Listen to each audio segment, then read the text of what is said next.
ओम श्री भगवत वासुदेवाय नमः। राधे राधे। जय श्रीमन नारायण। जैसा कि आप लोग जानते हैं कि पुरुषोत्तम मास का महीना चल रहा है और पुरुषोत्तम मास के महीने में भगवान विष्णु की कथा सुनना अति उत्तम माना गया है। तो चलिए आज मैं आपको भगवान विष्णु की एक पुरुषोत्तम मास में सुनी जाने वाली कथा सुनाऊंगी। तो अपने मन में भगवान पुरुषोत्तम को धारण करते हुए चलिए कथा को शुरू करते हैं। एक समय की बात है जब ऋषि मुनि ने यह जानने का निर्णय किया कि त्रिदेवों यानी कि ब्रह्मा, विष्णु और महेश में सर्वश्रेष्ठ कौन है। इस बात का पता लगाने की जिम्मेदारी भृगु ऋषि को दी गई।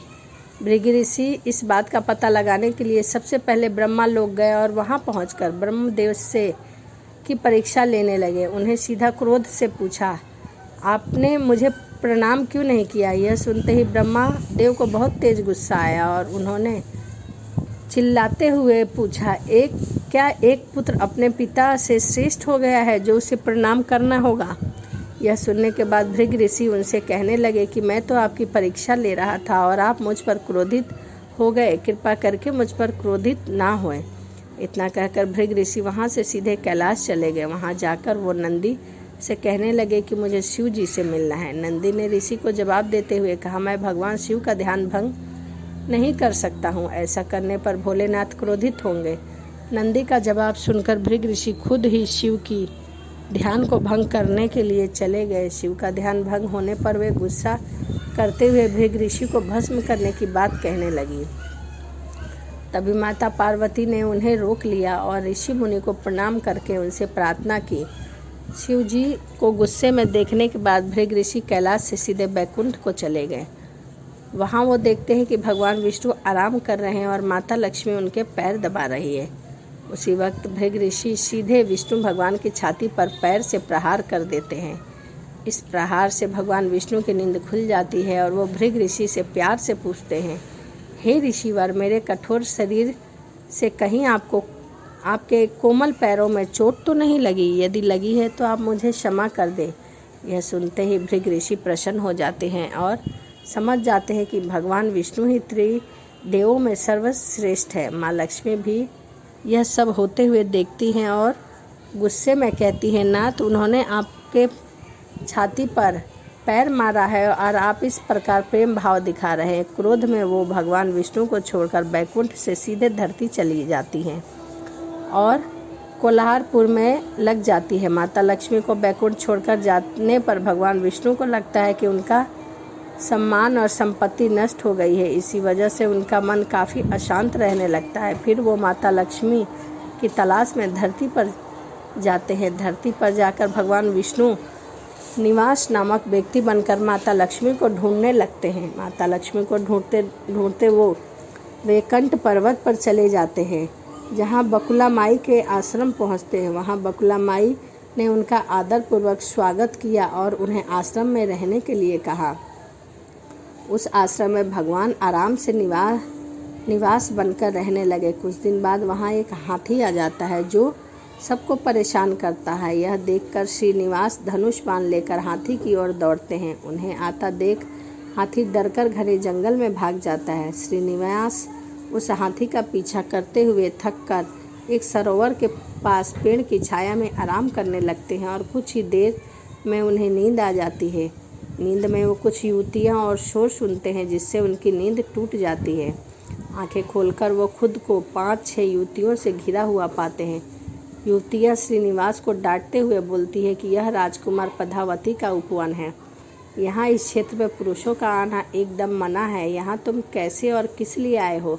श्रीनिवास जवाब दे रहे हैं कि तभी उनकी नज़र वृक्ष के पीछे झांकती राजकुमारी पद्मावती पर पड़ी। वे उसे देखते ही रह गए। वह इतनी सुंदर थी कि उसे देखते ही रह गए। कुछ देर वो युवती को बताते हैं कि एक हाथी का पीछा करते हुए वह यहाँ पहुँच गए हैं।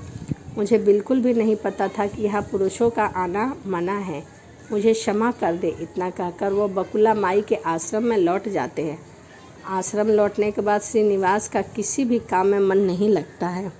एक दिन बकुला माई उनसे उनकी उदासी की वजह पूछते हैं।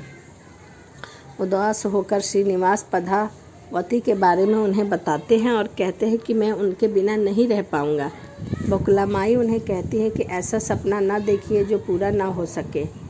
वह एक प्रतापी राजा चोल नरेश आकाश राज की बेटी है और आप एक आश्रम में रहने वाले कुल और गोत्रहीन युवक हैं। कुछ देर सोचने के बाद श्रीनिवास कहते हैं कि माँ, एक तरीका है, बस आपको मेरा साथ देना होगा। बकुला माई श्रीनिवास का प्यार देखकर हाँ कह देती है।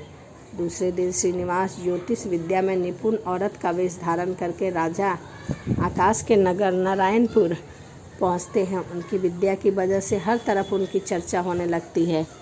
होते होते एक दिन राजा ने उन्हें अपनी बेटी पद्मावती का हाथ देखने के लिए श्रीनिवास को अपने महल में बुला लिया।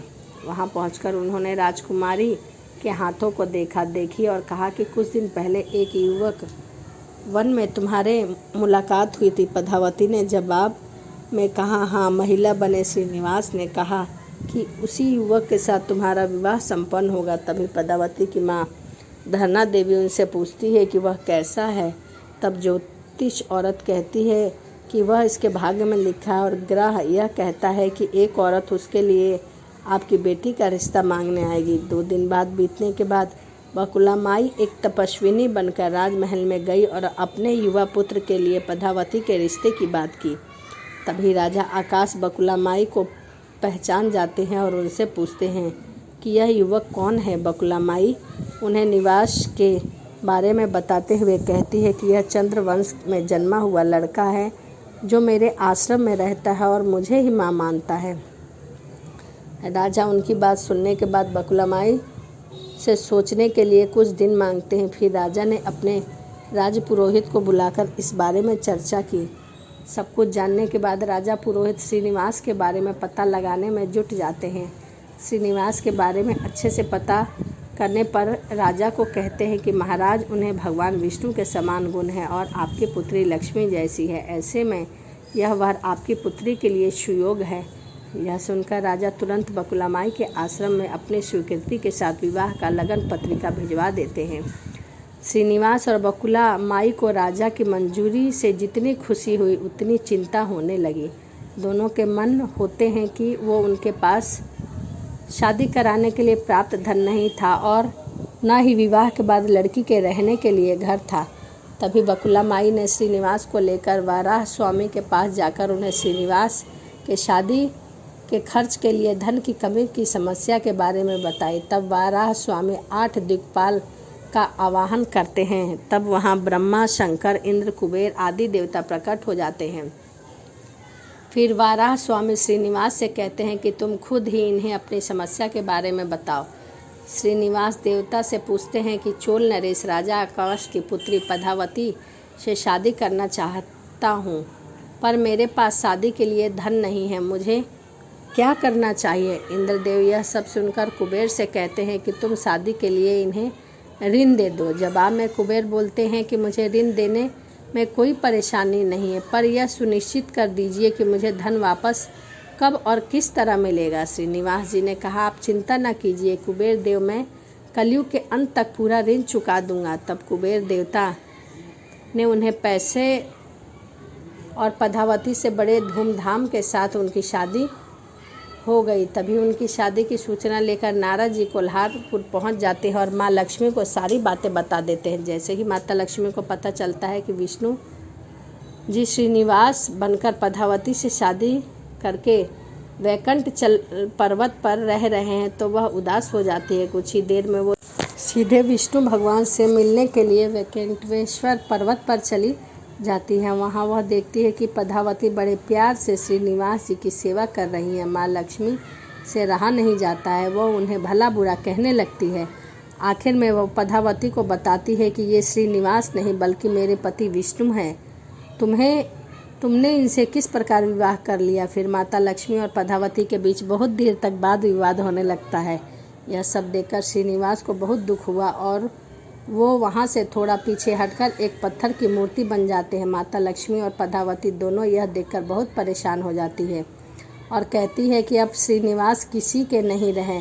तभी मूर्ति से आवाज़ आती है, देवियों मैं हमेशा इस स्थान पर रहूँगा और मुझे लोग वैकुंठेश्वर स्वामी के नाम से जानेंगे। मैं यहाँ रहकर अपने भक्तों की इच्छा पूरी करूँगा, साथ ही मुझे चढ़ाए जाने वाले धन के माध्यम से मैं कुबेर का कर्ज और ब्याज चुकाता रहूँगा। अब बस तुम दोनों झगड़ा बंद कर दो।